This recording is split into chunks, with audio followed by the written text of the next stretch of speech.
Hello friends, welcome to GK mind game. ಪ್ರಶ್ನೆಗಳ ಸಂಪೂರ್ಣ ಮಾಹಿತಿಗಾಗಿ ಈ ವಿಡಿಯೋನ ಎಲ್ಲೂ ಸ್ಕಿಪ್ ಮಾಡದೆ ಕಂಪ್ಲೀಟ್ ಆಗಿ ನೋಡಿ. ಇವತ್ತಿನ ಪ್ರಶ್ನೆಗಳಲ್ಲಿ ಮೊದಲನೇ ಪ್ರಶ್ನೆ, ಊಟದ ಬಳಿಕ ಬಳಲಿಕೆಯು ಯಾವ ಆರೋಗ್ಯದ ಲಕ್ಷಣವಾಗಿರುತ್ತದೆ? ಆಪ್ಷನ್ಸ್: ಎ ರಕ್ತಹೀನತೆ, ಬಿ ದುರ್ಬಲ ದೇಹ, C sugar, D low BP.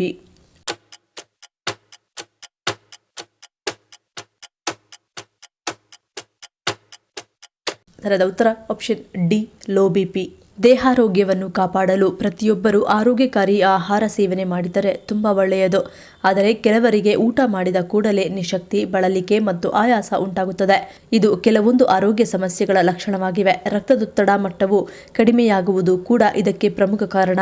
ರಕ್ತದೊತ್ತಡ ಮಟ್ಟವು ಕಡಿಮೆಯಾದ ವೇಳೆ ಆಗ ಹೃದಯ ಮತ್ತು ರಕ್ತನಾಳಗಳ ಮೇಲೆ ರಕ್ತ ಸಂಚಾರವನ್ನು ಸರಿಯಾಗಿಸಲು ಒತ್ತಡವು ಬೀಳುವುದು. ವಯಸ್ಸು ಮತ್ತು ಜೀವನ ಶೈಲಿಗೆ ಅನುಗುಣವಾಗಿ ದೇಹದ ರಕ್ತನಾಳಗಳು ಕೂಡ ಕುಗ್ಗುತ್ತವೆ. ಇದರಿಂದಾಗಿ ಕರುಳಿಗೆ ಸರಿಯಾಗಿ ರಕ್ತ ಸಂಚಾರವೂ ಆಗದೇ ಇರುತ್ತದೆ. ಊಟದ ಬಳಿಕ ಹಠಾತ್ ಆಗಿ ರಕ್ತದೊತ್ತಡವು ಕುಸಿದರೆ ಅದರಿಂದ ತಲೆ ಸುತ್ತು, ನಿಶಕ್ತಿ, ಪ್ರಜ್ಞೆ ಕಳೆದುಕೊಳ್ಳುವುದು ಮತ್ತು ಕೆಲವೊಂದು ಸಂದರ್ಭದಲ್ಲಿ ಸಾವು ಕೂಡ ಸಂಭವಿಸಬಹುದು. ಎರಡನೇ ಪ್ರಶ್ನೆ, ಕಟ್ಟಿದ ಮೂಗಿಗೆ ಪರಿಣಾಮಕಾರಿ ನೈಸರ್ಗಿಕ ಔಷಧಿಯಾಗಿ ಕೆಲಸ ಮಾಡುವುದು ಯಾವುದು? ಆಪ್ಷನ್ಸ್: ಎ ನೀಲಗಿರಿ ಎಣ್ಣೆ, ಬಿ ಪಚ್ಚಕರ್ಪೂರ, ಸಿ ಸಾಸಿವೆ ಎಣ್ಣೆ, ಡಿ ನಿಂಬೆಹಣ್ಣು.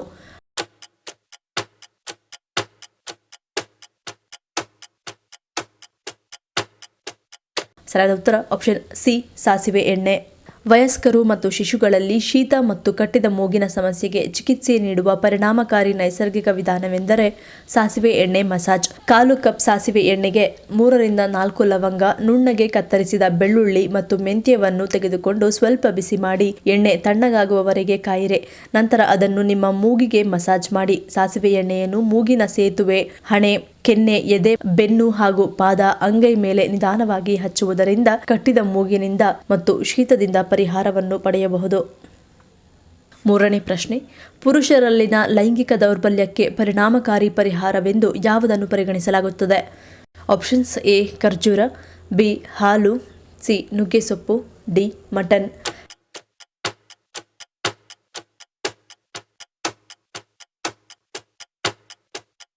ಸರಿಯಾದ ಉತ್ತರ ಆಪ್ಷನ್ ಎ ಮತ್ತು ಬಿ.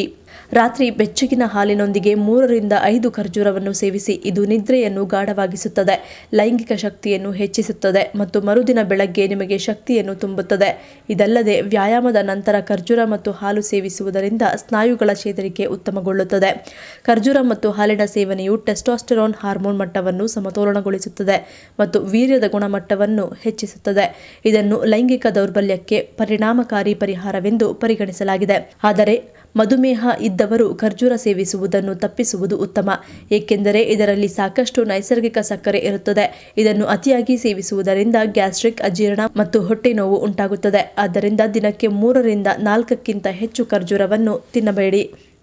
ನಾಲ್ಕನೇ ಪ್ರಶ್ನೆ, ಭಾರತದಲ್ಲಿ ಅಭಿವೃದ್ಧಿಪಡಿಸಲಾಗಿರುವ ಅಮೃತ್ ಭಾರತ್ ಯೋಜನೆಯ ಉದ್ದೇಶವೇನು? ಆಪ್ಷನ್ಸ್: ಎ ಪ್ರಾದೇಶಿಕ ವಾಸ್ತುಶಿಲ್ಪ, ಬಿ ಮೂಲಸೌಕರ್ಯ, ಸಿ ಆಧುನಿಕ ಸೌಲಭ್ಯ, ಡಿ ಮೇಲಿನ ಎಲ್ಲವೂ.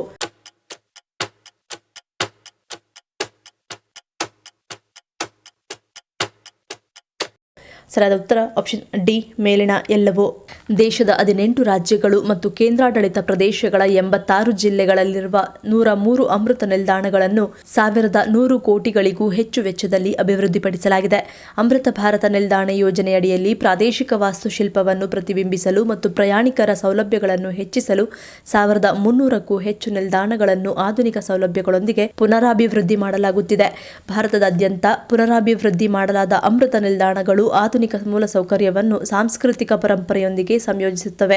ದಿವ್ಯಾಂಗ ಸ್ನೇಹಿ ಸೌಲಭ್ಯಗಳು ಸೇರಿದಂತೆ ಪ್ರಯಾಣಿಕ ಕೇಂದ್ರಿತ ಸೌಲಭ್ಯಗಳು ಮತ್ತು ಪ್ರಯಾಣದ ಅನುಭವವನ್ನು ಹೆಚ್ಚಿಸಲು ಸುಸ್ಥಿರ ಅಭ್ಯಾಸಗಳನ್ನು ಒಳಗೊಂಡಿರುತ್ತವೆ.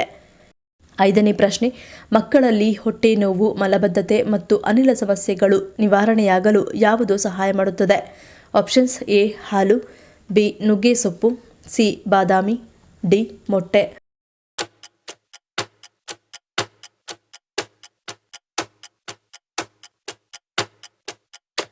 ಸರಿಯಾದ ಉತ್ತರ ಆಪ್ಷನ್ ಬಿ ನುಗ್ಗೆ ಸೊಪ್ಪು. ನುಗ್ಗೆ ಎಲೆಗಳಲ್ಲಿರುವ ನಾರಿನಾಂಶವು ಮಕ್ಕಳ ಜೀರ್ಣಕ್ರಿಯೆಯನ್ನು ಸುಧಾರಿಸುತ್ತದೆ. ಮಕ್ಕಳ ಆಹಾರದಲ್ಲಿ ನುಗ್ಗೆ ಎಲೆಗಳನ್ನು ಸೇರಿಸುವುದರಿಂದ ಮಲವನ್ನು ಮೃದುಗೊಳಿಸುವ ಮೂಲಕ ಮಲವಿಸರ್ಜನೆಯ ಪ್ರಕ್ರಿಯೆಯನ್ನು ಸುಲಭಗೊಳಿಸುತ್ತದೆ. ನುಗ್ಗೆ ಸೊಪ್ಪನ್ನು ನಿಯಮಿತವಾಗಿ ಸೇವಿಸುವುದರಿಂದ ಹೊಟ್ಟೆ ನೋವು, ಮಲಬದ್ಧತೆ ಮತ್ತು ಅನಿಲ ಸಮಸ್ಯೆಗಳು ನಿವಾರಣೆಯಾಗುತ್ತವೆ. 6ನೇ ಪ್ರಶ್ನೆ, ಕಫದ ಬಣ್ಣ ಹಳದಿ ಅಥವಾ ಹಸಿರಾಗಿದ್ದರೆ ಯಾವ ಕಾಯಿಲೆ ಬರುತ್ತದೆ? ಆಪ್ಷನ್ಸ್ ಎ ಶ್ವಾಸಕೋಶ cancer, B pneumonia, C TB, D thyroid.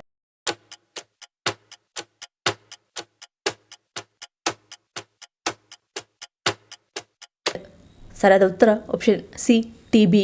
ಬಹಳ ಬೇಗನೆ ಒಬ್ಬರಿಂದ ಒಬ್ಬರಿಗೆ ಹರಡುವ ಈ ವೈರಸ್ ಬಗ್ಗೆ ಆದಷ್ಟು ಮುನ್ನೆಚ್ಚರಿಕೆ ತೆಗೆದುಕೊಳ್ಳುವುದು ಉತ್ತಮ. ಒಂದು ವೇಳೆ ಪದೇ ಪದೇ ಕೆಮ್ಮಿನ ಸಮಸ್ಯೆ ಕಾಣಿಸಿಕೊಂಡರೆ ಮತ್ತು ಹಳದಿ ಅಥವಾ ಹಸಿರು ಬಣ್ಣದ ಕಫ ಹೊಂದಿದ್ದರೆ ಅವರು ಸಾಧ್ಯವಾದಷ್ಟು ಬೇಗನೆ ಕಫ ಪರೀಕ್ಷೆ ಮಾಡಿಸುವುದು ಉತ್ತಮ. ಈ ಕಾಯಿಲೆಯ ರೋಗಲಕ್ಷಣಗಳ ಬಗ್ಗೆ ನೋಡುವುದಾದರೆ ಇದ್ದಕ್ಕಿದ್ದಂತೆ ಉಸಿರಾಟದಲ್ಲಿ ತೊಂದರೆ ಕಾಣಿಸಿಕೊಳ್ಳುವುದು, ಕೆಮ್ಮಿದಾಗ ರಕ್ತ ಕಂಡುಬರುವುದು, ಪದೇ ಪದೇ ಕೆಮ್ಮಿನ ಸಮಸ್ಯೆ ಮತ್ತು ಹಳದಿ ಬಣ್ಣದ ಕಫ ಕಾಣಿಸಿಕೊಳ್ಳುವುದು, ಎದೆ ನೋವು ಬರುವುದು, ತೂಕ ಕಡಿಮೆಯಾಗುವುದು, ತುಂಬಾನೇ ಆಯಾಸ, ಅತಿಯಾಗಿ ಜ್ವರ, ರಾತ್ರಿಯ ಸಮಯದಲ್ಲಿ ಮೈ ಬೆವರುವುದು ಮತ್ತು ನಡುಗುವುದು, ಹೊಟ್ಟೆ ಹಸಿವು ಇಲ್ಲದಂತಾಗುವುದು ಇತ್ಯಾದಿ ಸಮಸ್ಯೆಗಳು ಕಾಣಿಸಿಕೊಳ್ಳುತ್ತವೆ. 7ನೇ ಪ್ರಶ್ನೆ, ಮುಖದಲ್ಲಿನ ಕಲೆಗಳನ್ನು ತೆಗೆದುಹಾಕಲು ಯಾವುದು ಉತ್ತಮ ಮನೆಮದ್ದಾಗಿದೆ? ಆಪ್ಷನ್ಸ್ ಎ ಹಸಿ ಹಾಲು, ಬಿ ಮೊಸರು, ಸಿ ಮುಲ್ತಾನಿ ಮಟ್ಟಿ, ಡಿ ಕೊಬ್ಬರಿ ಎಣ್ಣೆ.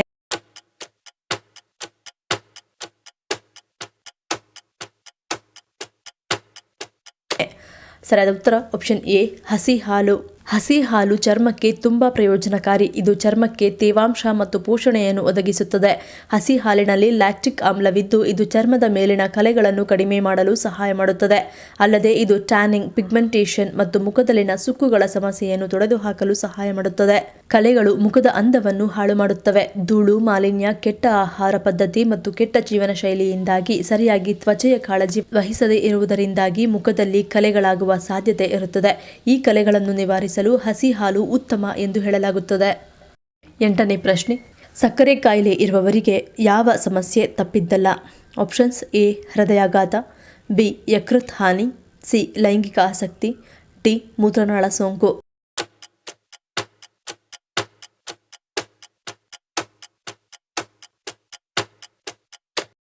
ಸರಿಯಾದ ಉತ್ತರ ಆಪ್ಷನ್ ಸಿ ಮತ್ತು ಡಿ. ಮಧುಮೇಹವು ನರಗಳು, ರಕ್ತ ಪರಿಚಲನೆ ಮತ್ತು ಹಾರ್ಮೋನ್ಗಳ ಮೇಲೆ ಪರಿಣಾಮ ಬೀರುವುದರಿಂದ ಲೈಂಗಿಕ ಜೀವನ ಅಷ್ಟೊಂದು ಸುಖಮಯವಾಗಿರುವುದಿಲ್ಲ. ಇದಲ್ಲದೆ ಒತ್ತಡವು ಲೈಂಗಿಕ ಜೀವನದ ಮೇಲೂ ಪರಿಣಾಮ ಬೀರುತ್ತದೆ. ಮಧುಮೇಹವು ಪುರುಷರಲ್ಲಿ ಟೆಸ್ಟೋಸ್ಟೆರಾನ್ ಮಟ್ಟವನ್ನು ಕಡಿಮೆ ಮಾಡುತ್ತದೆ. ಇದು ಪ್ರೀತಿಯಲ್ಲಿ ಆಸಕ್ತಿ ಕಳೆದುಕೊಳ್ಳಲು ಕಾರಣವಾಗಬಹುದು. ಇದರ ಲಕ್ಷಣಗಳಲ್ಲಿ ಒತ್ತಡ, ಆತಂಕ, ಆಲಸ್ಯ, ತೂಕ ಹೆಚ್ಚಾಗುವುದು, ಆಗಾಗ್ಗೆ ಮೂತ್ರನಾಳದ ಸೋಂಕುಗಳು, ನಿಮಿರುವಿಕೆಯ ಅಸಾಮಾನ್ಯ ಕ್ರಿಯೆ ಮತ್ತು ಫಲವತ್ತತೆ ಕಡಿಮೆಯಾಗುವುದು ಕಂಡುಬರುತ್ತದೆ. ಮತ್ತು ಮಹಿಳೆಯರಲ್ಲಿ ಲೈಂಗಿಕ ಬಯಕೆ ಕಡಿಮೆಯಾಗುವುದು, ಯೋನಿ ಶುಷ್ಕತೆ, ಸಂಭೋಗದ ಸಮಯದಲ್ಲಿ ನೋವು ಮತ್ತು ಮೂತ್ರನಾಳದ ಸೋಂಕುಗಳಂತಹ ದೈಹಿಕ ಮತ್ತು ಮಾನಸಿಕ ಸಮಸ್ಯೆಗಳು ಕಂಡುಬರುತ್ತವೆ. 9ನೇ ಪ್ರಶ್ನೆ, ವಿಶ್ವದ ಅತ್ಯಂತ ದುಬಾರಿ ಕ್ಷಿಪಣಿ ಯಾವುದು? Options A Trident, B RS-28 Sarmat, C Avangard HG5, D LGM-35 Sentinel.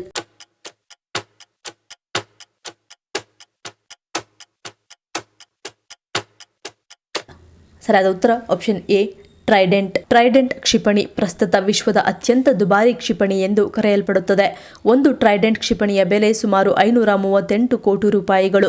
ಈ ಕ್ಷಿಪಣಿಯನ್ನು ಅಮೆರಿಕನ್ ನೌಕಾಪಡೆಯಲ್ಲಿ ಬಳಸಲಾಗುತ್ತದೆ ಮತ್ತು ಜಲಾಂತರ್ಗಾಮಿ ನೌಕೆಯಿಂದ ಉಡಾಯಿಸಲಾಗುತ್ತದೆ.